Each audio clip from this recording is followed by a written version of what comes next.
Nshuti bene data, reka twongere dufate uyu mwanya wo gushima Imana cyane, kuko kuba turiho dufite ibyiringiro by'ubugingo buhoraho dukesha umukiza wacu wagaragariye mu isi yambaye umubiri, akageragezwa uburyo bwose, ariko ntakore icyaha, agapfa akazuka, akaba ari ku ntebe y'imbabazi ku nyungu zacu.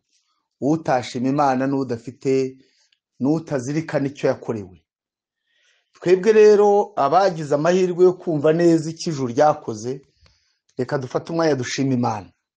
Noneho ikindi, kuba turi mu isi yacumuye yanze gukiranuka, noneho tukayibamo dufite ijambo ry'Imana.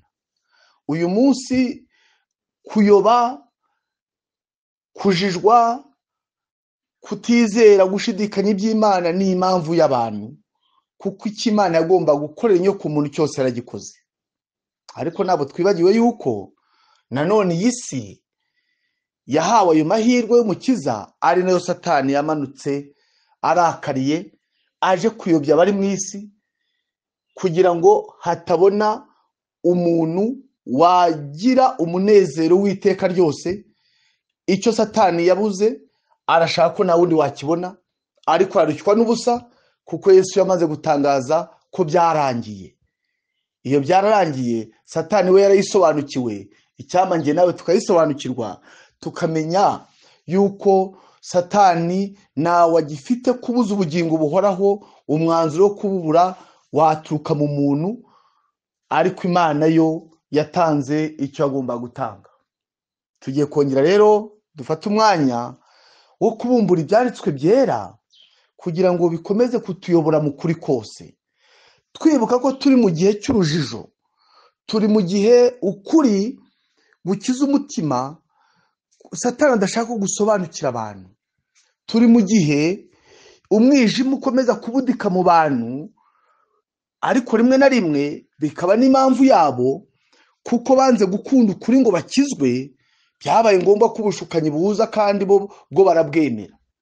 Iri jambo tugiye kubumbura, ndagira ngo twongere tuzirikane ibyigisho twabanje mbere y'iki tugiye kwigira hamwe, kugira ngo byose bize byunganirana, byubaka inyubako y'umutamenwa mu mitima yacu.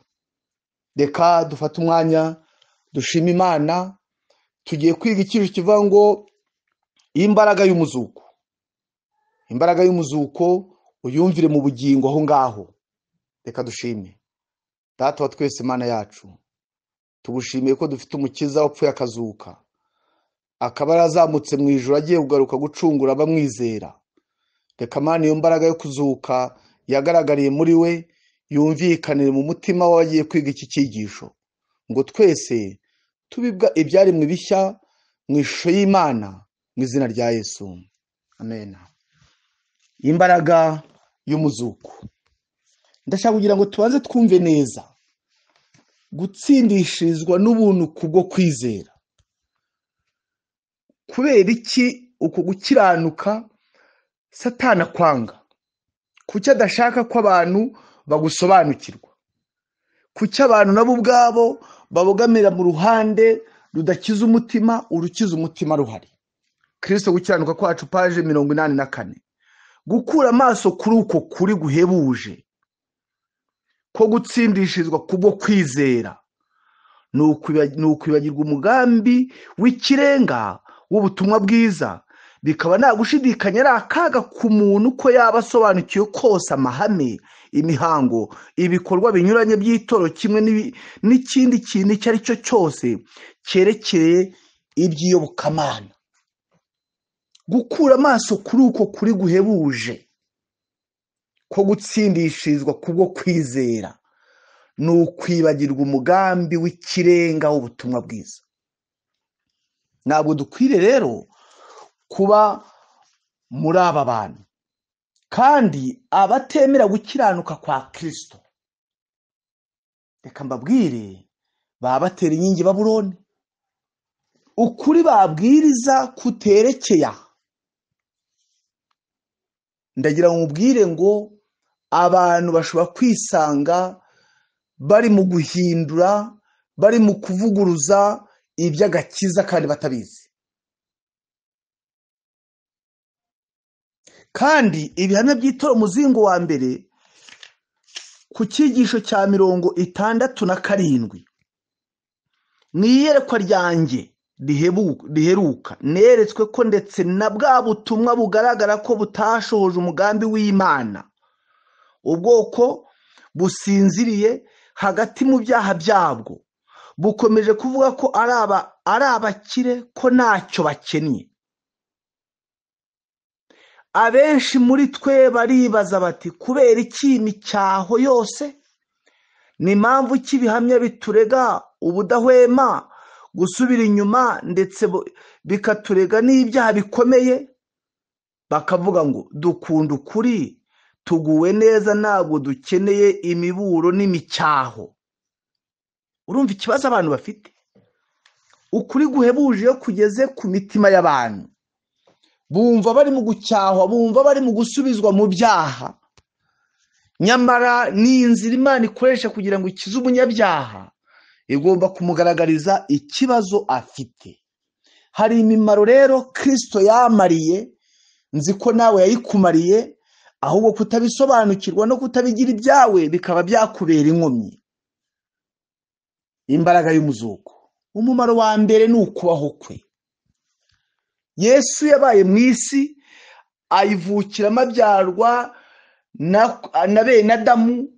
Bibiliya atubwira ngo ariko abyiruka ashimwa n'Imana n'abantu. Ageragezwa uburyo bwose nkatwe, ariko bigatanga ubuhamya ngo niyakoze icyaha. Yewe n'igice cya 19 cy'ubutumwa bwiza bwa Yesu bwanditswe na Yohana, na Pilato ubwe, n'abadayimoni ubwabo, na Petero utarihana, bahamije ko ari uwera. Pilato ati nta cyaha mubonyeho. Ukubaho kwa Yesu rero yishyize mu mwanya wa Adamu wa mbere, nk'uko igice cya 5 cy'ubutumwa bwiza nk'urwandiko Pawulo yandikiye Abaroma mu butumwa bwiza habisobanura. Yishyize mu mwanya wa Adamu wa mbere, atsindira aho Adamu wa mbere yatsindiwe. Ibyo rero biratwereka yuko uwuhakana gukiranuka ko kudashoboka aba ari mu gupfobya ubumuntu bwa Kristo. Kandi uw'umupfobya ubwo aba ari ikibazo. Aba ari ikibazo. Yishyize mu mwanya wa Adamu wa mbere, wa wundi watsindiwe mu ngobyi ya Edeni, atsindira aho Adamu wa mbere yatsindiwe. Kandi umumaro wa kabiri yankoreye ni urupfu rwe. Bibiliya itubwira ko ubugingo bukora icyaha aribwo buzapfa. Kuki Yesu yapfuye kandi nta cyaha yakoze? Yarampfiriye, yaragupfiriye. Kubera iki? Bibiliya itubwira neza yuko amaraso atavuye hatabaho kubabarirwa ibyaha. Kandi mu buturo bwo mu isi byari ihame yuko umuntu wese ukora icyaha atakitumye, akagibwaho n'urubanza, akamenyeshwa icyaha yakoze, yagomba kuzana igitambo kizira inenge, kandi ubwe akisogotera icyo gitambo.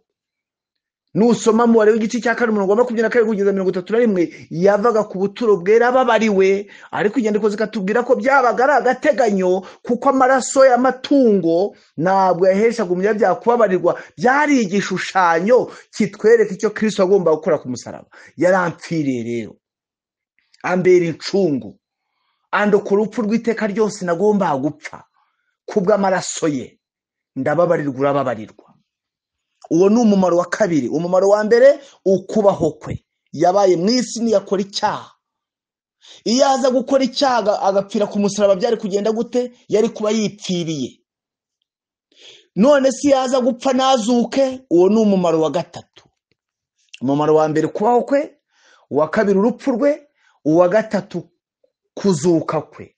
Kumbera ubuhamya yuko nanjye ninakira Yesu by'ukuri nzazuka mu buryo bubiri. Ukubaho kw'iby'umwuka, ariko kubyarwa ubwa kabiri, n'umuzuko w'abakiranutsi, by'umwihariko umuzuko wa mbere. Kujya mu ijuru kwe, uwo ni umumaro ukurikiyeho wa kane. None si yapfa nazuke? None si yazuka akaguma ku isi? Byose kimwe kirapfundikira ikindi. Kuzuka kwe rero no kujya mu ijuru kwe, icyo kiratwereka yuko Yohana 14 ariyo mpamvu yavuze ngo nimuhagarike imitima, mwizere Imana nanjye munyizere, mu rugo rwa data hari amazu menshi, yaba adahari mbabwiye, kuko ngiye kubategura hanyu, kandi ubwo ngiye kubategura hanyu nzagaruka mbajyane iwanjye ngo aho ndi namwe muzahabe. Yesu yabaye mu isi ari mu kunesha, arashaka ko tubanza tukaba muri we turabanesha, kandi ati ni njye nzira ukuri n'ubugingo. Ubu ari ku ntebe y'Imana, kandi ubutumwa abwira itorero ry'Ilawodokiya, urwandiko yandikiye itorero ry'Ilawodokiya, yasoje avuga ngo unesha azicara nanjye ku ntebe yanjye y'ubwami nk'uko nanjye nanesheje nkicara na data ku ntebe ye. Ngaho aho duhamagarirwa kugera ku cyuwo mugambi wo gukiranuka duhabwa. Twabonye gukiranuka kutemerwa n'Imana, tubona gukiranuka tubarwaho, ubu turimo turinjira mu ko duhabwa dukesha kuzuka kwe. Ku cyuwo mugambi utagerwaho, ese ubundi uwo mugambi wari uwuhe? Tubanze twibuke yuko ibyakozwe n'umwa paje 132 ku cyigisho cya 20 tujye twumva neza kwizera umusaraba. Ku ipaje 132, iyaba muri iki gihe abigisha ijambo ry'Imana bakomezaga kwerereza umusaraba wa Kristo, umurimo wabo warushaho kugera ku musaruro ushimishije. Iyaba abanyabyaha bayoborwa kureba ku musaraba rimwe bivuye ku mutima, iyaba mu buryo bushyitse bashobora gusobanukirwa umukiza wabambwe, bazamenya uburebure bw'imbabazi z'Imana n'ububi bukomeye bw'icyaha. Urupfu rwa Kristo rwerekana urukundo rw'Imana ruhebuje yakunze umuntu. Urupfu rwe ni ingwate y'agakiza kacu. Kuvana umusaraba mu mukristo byaba gukura izuba mu kirere. Iri ni ijambo rikomeye dukwiye kumvira ku murongo waryo. Ariko dukwiye kwibaza ikibazo, kuki abigishwa batangiye icyigisho bakabwiriza ibyo kuzuka habaye ikibazo? Ibyakozwe no mu gice cya 4 twumve amagambo ahari. Bakivugana n'abantu, abatambyi baza aho bari n'umutware w'urusengero n'abasadukayo, bababajwe cyane nuko bigisha abantu bababwira yuko kuzuka kw'abapfuye kwabonetse kuri Yesu. Barabafata, maze kuko bwari bugorobye babashyira mu nzu y'imbohe kugeza mu gitondo. Ariko benshi mu bumvise iryo jambo ry'Imana ryari rivuga ku kuzuka ko kwabonetse muri Yesu barizera. Umubare w'abagabo uragwira uba nk'ibihumbi 3. Wibaza iki kibazo, ni iyihe mpamvu abantu bigisha ko kuzuka kwabonetse muri Yesu bagafungwa? Ariko ubwo ntacyo wumvamo. Wibuka ko umutambyi mukuru muri icyo gihe yari umusadukayo. Kayafa niwo murongo yari ariho, yari umusadukayo, yari afite umugabane w'ubusadukayo mu bugingo bwe. Abasadukayo ntabwo bizeraga umuzuko. Ngaho ibaze kugira ngo ishyanga ry'Abayuda rigere ku rwego rwo kuyoborwa n'utizera umuzuko. Ariko uhumve cyane, abantu uyu munsi bizera ko Imana ibabarira. Ibyo kubabarirwa tubikesha urupfu rwa Yesu. Ubu abantu nta kibazo bafite ku gupfa, nta n'uwabo nawe yarabiburana, kuko gushyingura biramenyerewe. Ariko ikibazo kirimo gukomera, kandi gupfa ntabwo bisaba kwizera, ntacyo bisaba, ni ugupfa nyine. Ariko kuzuka hatabayeho kwizera kw'indengakamere ntibyashoboka. None ishyanga ryayoborwaga n'utizera umuzuko, ubwo mu nyigisho yabayoboraga hehe? Uyu munsi se abigisha batizera ko kunesha icyaha bibaho, inyigisho yabo bizabyara uwuhe musaruro? Rega abasadukayo n'ubu bariho, nubwo utabibona byanditse ku myenda yabo. Umuntu wese utizera ko umuntu ababarirwa kandi agahinduka ku mutima wese ni umusadukayo. Ngiki kibazo dukwiye kumva gikomeye cyane, kandi kiradukomereye. iyo ugiye mu butumwa bwiza bwa Yesu bwanditswe na Matayo igice cya 28 hari amagambo ngire ngo nayo uyumvire ku murongo ukomeye. Turahera ku murongo wa 8. Bava mu gituro vuba bafite ubwoba n'ibinezaneza byinshi, birukanka bajya kubwira abigishwa be ku cyiciro kivuga ngo kuzuka kwa Yesu. Maze Yesu ahura nabo arababwira ati ni amahoro. Baramwegera bamufata ku birenge baramupfukamira. Maze Yesu arababwira ati mwitinya, nimugende mubwire bene data bajye i Galilaya, niho bazambonera. Bakigenda bamwe mu barinzi b'igituro cy'umukiza bajya mu murwa babwira abatambyi bakuru ibyabaye byose. Byari ibiki byabaye? Barabegera bajya kubabwira ibyabaye byose. Iri jambo ryumvire ku murongo waryo kandi wite kuri byari byabaye. Ni ibiki? Ni ukuzuka. Bati yazutse. Babagezeho babwira abatambyi bakuru ibyabaye byose, bateranira hamwe n'abakuru bajya inama, bagurira abasirikari feza nyinshi. Bati mujye muvuga muti abigishwa be baje nijoro dusinziye baramwiba. Umutegeka mukuru naramuka byumvise tuzamwemeza, namwe tuzabakiza amakuba. Nuko bahera ko bajyana ifeza babigenza uko bohejwe. Iryo jambo ryamamara mu Bayuda na bugingo n'ubu ngo yibwe niyazutse. Ubutumwa bwaturanijwe umugabane wa mbere ku ipaje 240 ku cyigisho cyitwa umukiza wazutse. Icyisho cya 44 baratubwira ngo abarinzi babanje kwerekera kwa Pilato, ariko abatambyi n'abayobozi barabatumira ngo babanze babitabe. Aba basirikare bari binangiye imitima, mu maso habo hari hahindutse bidasanzwe mu gihe bari bahamya ko Kristo yazutse kandi akabazukanye n'abantu benshi cyane. Abefesi igice cya 2 umurongo wa 1 havuga ngo iki? Namwe yarabazuye mwebwe abari bapfuye muzize ibicumuro n'ibyaha ibyo mwagenderagamo kera. Ntabwo ari mwe ari abo yazuye bazize indwara, oya. Ntabwo ari abari barishwe n'impanuka. Bibiri tubwiye icyo bari barazize ni ibicumuro n'ibyaha. Ngibyo byari byarabakozeho. Abantu bashobora kugenda nyamara atari bazima. Nusoma neza Ezekiyeli uzasanga ko yahawe iyerekwa ry'amagufwa yumye, ariko ahahera hakatubwira yuko abo bantu bari Abisiraheli. Nuko abasirikare bati tugomba kubanza tukabwira umutegeka mukuru. Abatambyi bati nimubanze munyure hano tubibavanemo, n'amafaranga turayatanga, ariko ijambo ryitwa kuzuka rizimire. Nyamara se ibyo byarashobotse? Byari gushoboka bite? Ese Pilato bari kumukira gute?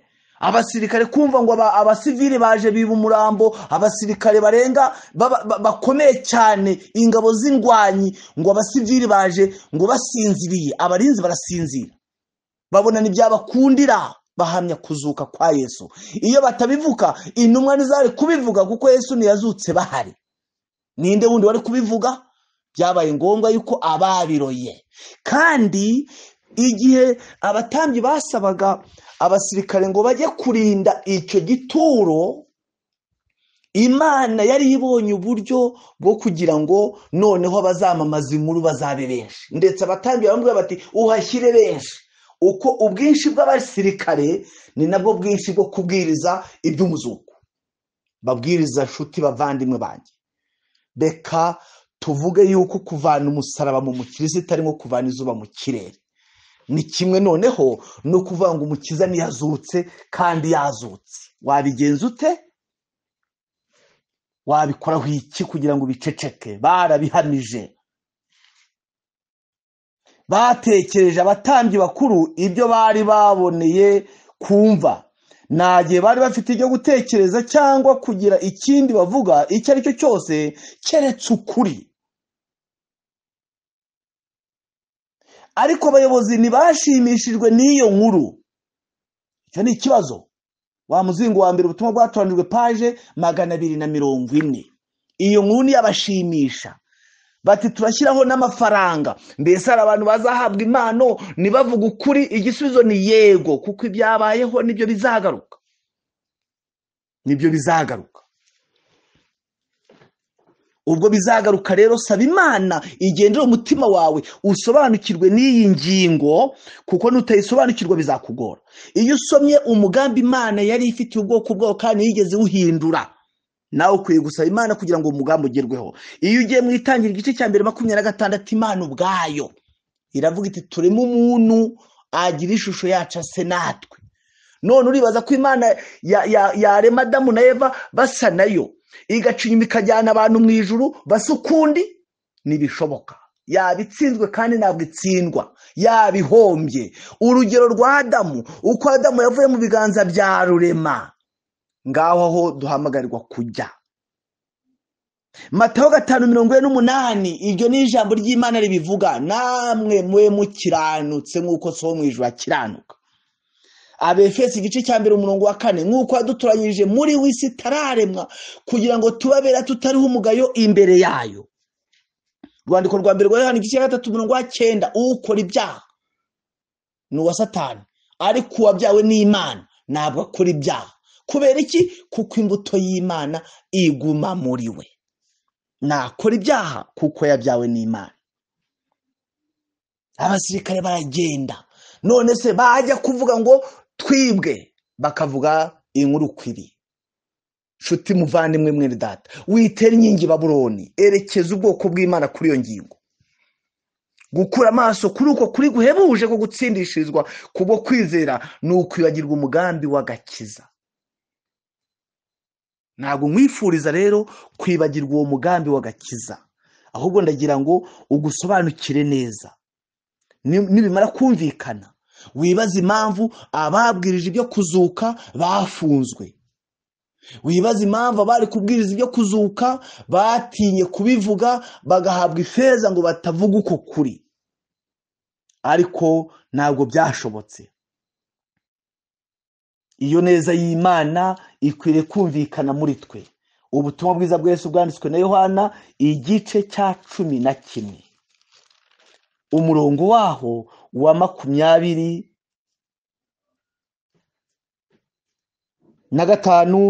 ndetse n'uwa 6. Yesu ajya kuzura Lazaro. Yesu aramubwira ati ninjye kuzuka n'ubugingo, unyizera n'aho yaba arapfuye azabaho.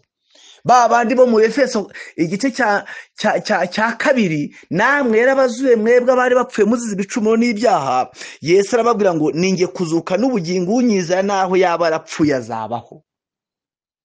Murongo wa 26, kandi umuntu wese ukiriho unyizera nazapfa iteka ryose. Yesu abaza ikibazo Mariya nk'uko akibaza abakurikiye icyigisho ngo mbese wizeye ibyo? Mbese ibyo urabyizeye? Nimba ubyizera urahirwa. Urahirwa. Abefeso igice cya mbere, urwandiko Pawulo yandikiye itorero ryo mu Efeso igice cya mbere ku murongo wa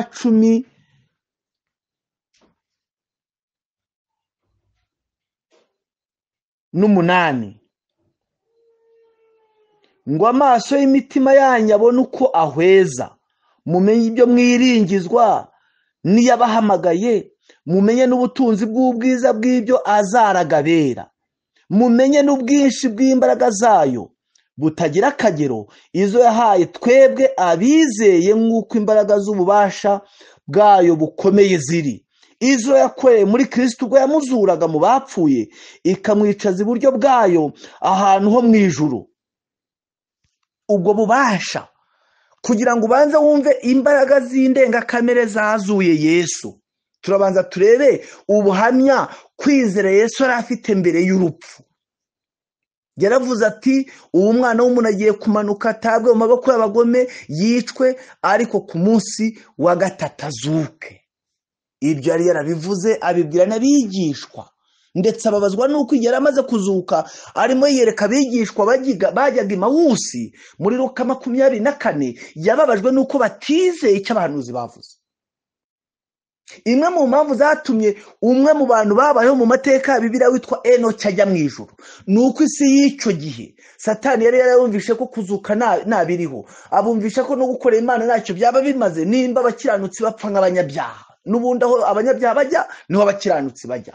Ariko noneho Imana ifata Enoki wabaye mu bantu bamuzi yubaha Imana, arazamuka kugeza ubwo n'abamubuze nta handi bibwiye yagiye, bavuze batagiye mu ijuru kugira ngo Imana isenye, kuvuga ngo ubugingo bw'abanyabyaha n'abakiranutsi bwose bujya hamwe. Reka mubwire muvandimwe, banza umenye yuko Yesu yari afite kwizera mbere yuko atangira ubugingo bwe ku musaraba. Kwizera kwari guhari, kwa kundi twabonye igihe twababarirwaga, kwa kundi bitubwira ngo mwakijwe n'ubuntu kubwo kwizera, ntibyavuye kuri mwe si no ku mirimo ngo hatagira uwirarira, kuko turi abo yaremye ituremeye imirimo myiza muri Kristo Yesu. Kwa kwizera twabonye mu gukiranuka tubarwaho, kwa kundi Aburahamu yagize mu Itangiriro 15:6 ngo nuko yizera Uwiteka yimuhanyiza no gukiranuka. Uko kwizera iyo gukomejwe mu mutima gukuza amajyambere, kugahesha ugufite yuko no kuzuka bishoboka, no kunesha icyaha bishoboka. Yesu ati ninjye kuzuka n'ubugingo, unyizera akiriho ntabwo azapfa iteka ryose. Iyo mbaraga rero yo kwizera yari afite mbere y'urupfu niyo yakomeje kugira. Kabiri, abasirikare bakomeye bari ku gituro, urupfu bwarwo ibuye ridasanzwe bashyizeho bakarifatanisha beto y'ikigihe ndetse yakanayirushije. Abadayimoni bari bahari kuko Satani yari azi ko ibyiringiro bye byo gutsinda burundu ari uko Yesu yahera mu gituro. Ariko igitangaza gikomeye, yigizeyo n'abantu bose ngo hatazagira n'uvuga iyo nkuru. Imana yohereza abasirikare benshi kugira ngo babe aribo bayamamaza. None uyu munsi izo mbaraga mumenye n'ubwinshi bw'imbaraga z'Imana izo yakoreye muri we ubwo yamuzuraga, nizo zigomba gukorera mu bugingo bwawe nanjye kugira ngo duhinduke abaneshi, kuko kunesha bishoboka. Iyo ntsinzi y'Imana igaragare muri twe, kandi birashoboka kuko yabisezeranye, niyo kwizerwa. Ntabwo Imana igira ikirogoya, agakiza iragatanga kandi kagatanga kuzuye.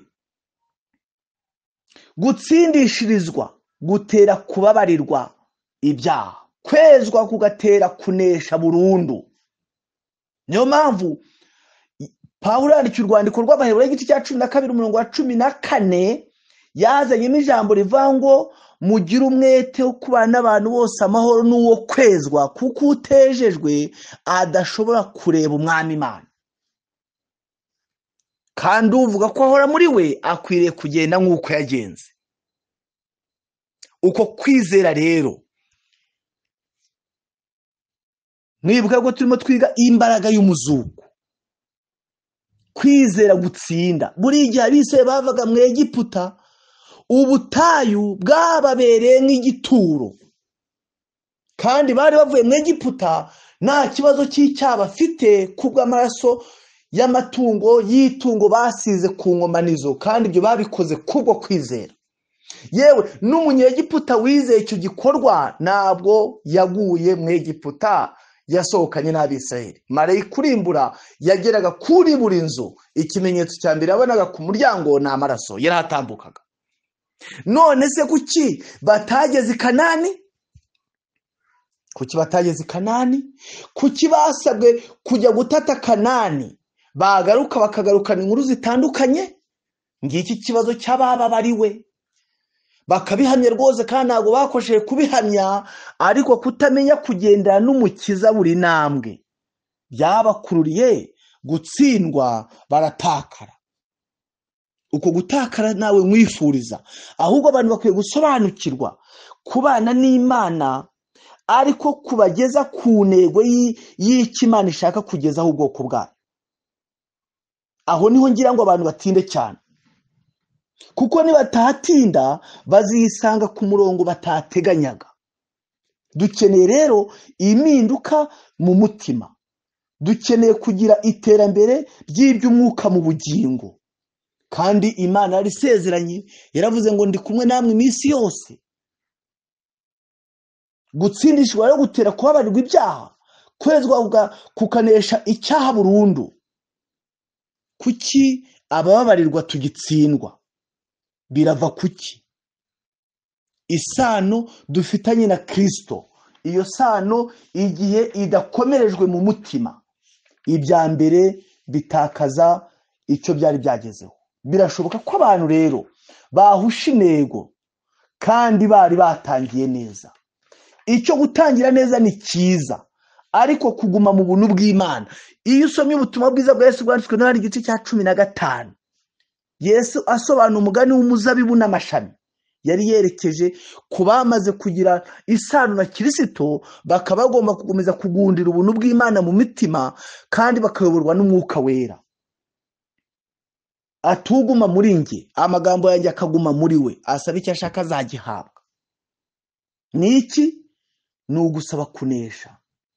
Kandi iyo mibereho yo gutsinda niyo Pawulo yavuze ati, narwanye intambara nziza, narinze ibyo kwizera. Ibyo kwizera ni ibiki?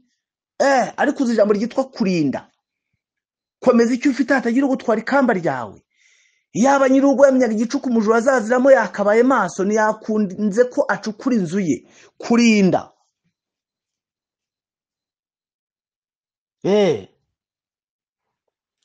Abefesi igice cya 1 umurongo wa 13, niwe namwe mwiringiye mumaze kumva ijambo ry'ukuri, ariryo butumwa bwiza bw'agakiza kanyu, kandi mumaze kwizera niwe washyizeho ikimenyetso, aricyo Mwuka we mwasezeranijwe. Umwuka Wera nicyo Pawulo yandikiye Abagalatiya ati, muyoborwe n'Umwuka nibwo mutazakora ibyo kamere irarikira. Nshuti muvandimwe bene data, iri jambo ni ryo kwizerwa, kandi yarisezeranye no kurikora izarikora. Ubu rero kumva ngo gukiranuka duhabwa kudushoboza gutura mu ijuru, gukiranuka tubarwaho kuduhesha kujya mu ijuru, ariko uko duhabwa kukaduha ububasha bwo kwatura. Mbega umunezero, mbega amahirwe dukwiye gukomeraho, mbega umugisha utangaje, mbega ukuri kwaturinda kuyobagurika kugwiriye mu isi. Abafitiye impano y'agakiza ntabwo usanga bavuga bahuzagurika, ntabwo usanga uyu munsi bari hano ejo bari hariya.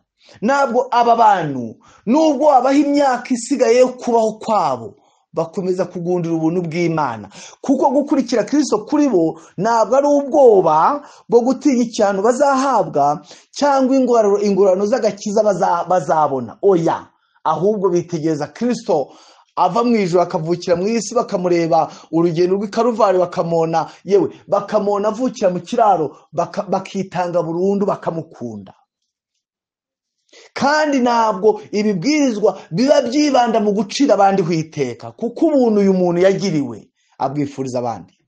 Iri niryo jambo nongera kugira ngo nifurize abantu ko turyumvira ku murongo waryo.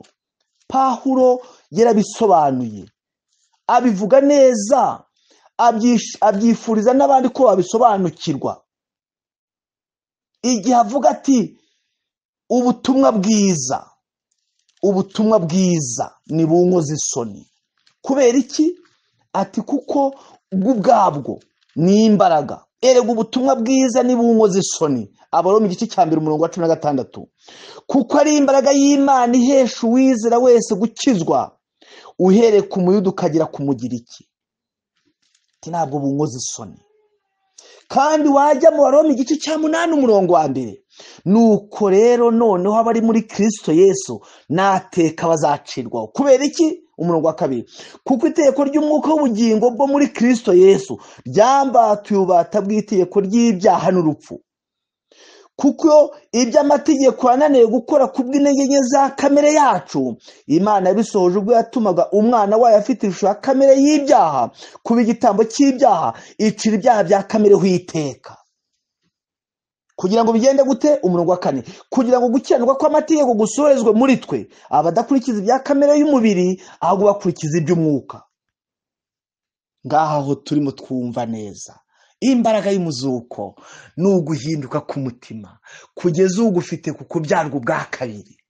Yesu niyo mpamvu yabwiye Nikodemo ngo ati ni ukuri ndakubwira ko nutabyarwa ubwa kabiri utazinjira mu bwami bwo mu ijuru.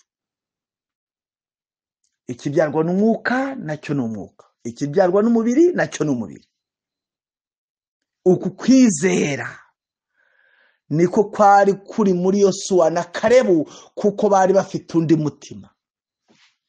Igiti cya 11 cy'Abaheburayo cyose ni intwari mu kwizera. Ntabwo ari intwari mu gusura abantu, ntabwo ari intwari mu gufasha, ntabwo ari intwari ahubwo ni intwari mu kwizera nshuti.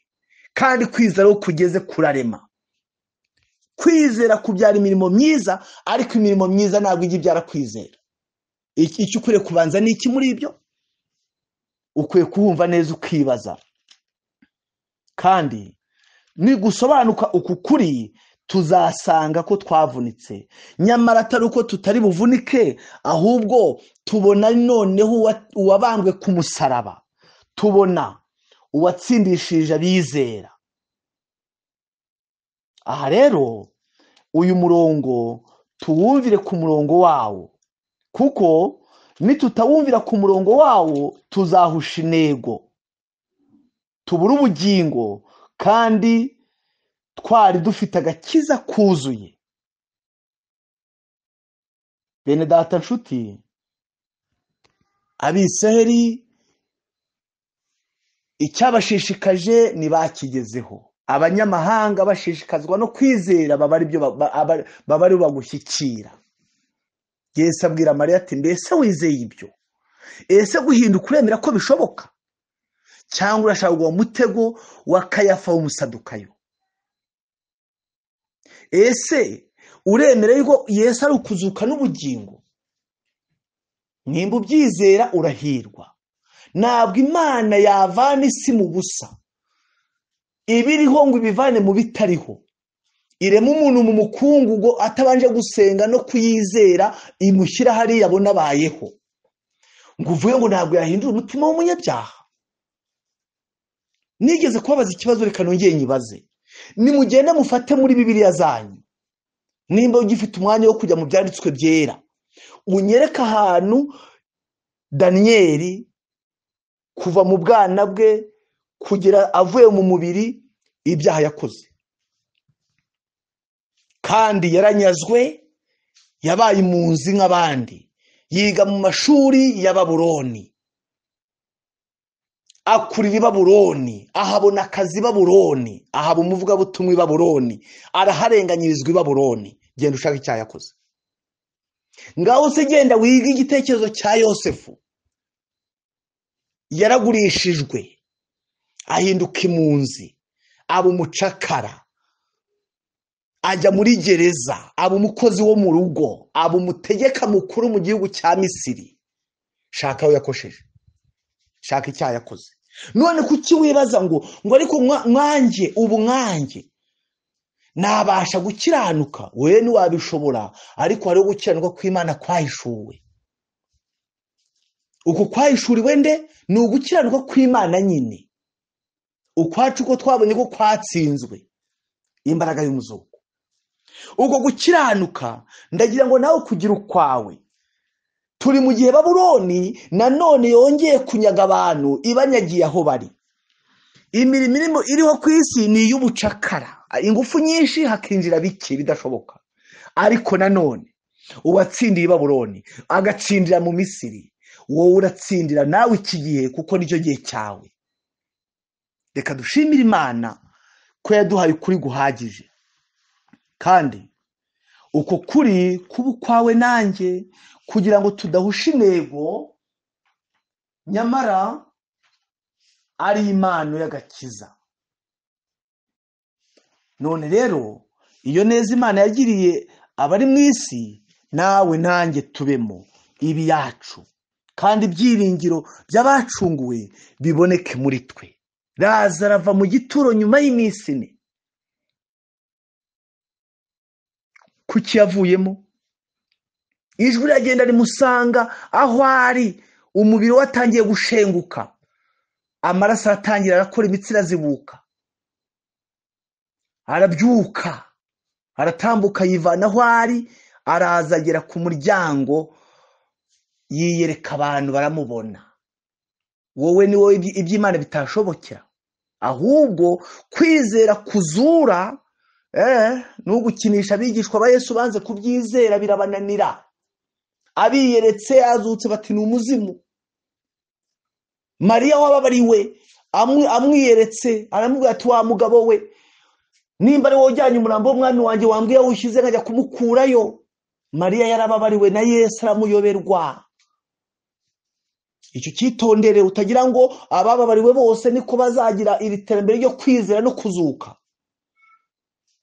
Yesu bimusaba kongera gufata umwanya aramuganiriza. Icyambere aramubwira ati wiyirira. None rero reba ari ku nyanja, arimo agendesha amaguru hejuru y'amazi, asanga abigishwa ngo baravuga ngo ni umuzimu. Ati nimunkoreho, umuzimu nagira amagufwa n'inyama. Byari byabagoye. Umuntu wamaze kubona kuzuka mu bugingo bwe ahinduka ukundi, aba ari icyaremwe gishya, ibya mbere biba bishize. Reka dushime Imana Data wa twese kuko idukunda, kandi imbaraga z'Imana zikoreye muri wowe nanjye ziduhe guhinduka abana b'Imana by'ukuri. Umucyo uva ku ntebe y'ubuntu turasire, kandi kuzuka kumvikane muri twe. Uku ni ugukiranuka duhabwa, kuduhesha ububasha bwo gutura mu ijuru, kandi ni umupfundikizo wirarika no gukiranuka tubarwaho. Ibi rero nibyo biza bikicaho gukiranuka twihangiye byari byicaye. Noneho umuntu akaba ku isi afite ibyiringiro by'ubugingo. Ntabwo yongera guhindisha umushyitsi ngo Yesu araje, kuko kuza ni umunezero kuri we. Ntabwo aterwa ubwoba n'ibimenyetso byo kuza kwa Yesu, kuko yasize abivuze, ahubwo ashishikazwa no gukomeza isano afitanye n'ijuru. Amahoro y'Imana n'ubuntu igirira abanyabyaha bigwire mu mutima wawe nanjye, maze iyo ntsinzi ya Yesu ibe yacu. Mbikwifurije nanjye niyifuriza Imana ngo ibe yanjye mu izina rya Yesu, amen. Reka dushime Imana. Urakoze Data mwiza, tugushimiye kuri umukiza wazutse, kandi kuzuka kwawe kukambera ubuhamya yuko nanjye nakira Yesu by'ukuri nzazuka mu buryo bubiri. Reka utubere ukuzuka n'ubugingo, reka imbaraga yakuzuye ikorere muri twe, ariko natwe tugire uko kwizera ko bishoboka mu izina rya Yesu, amen.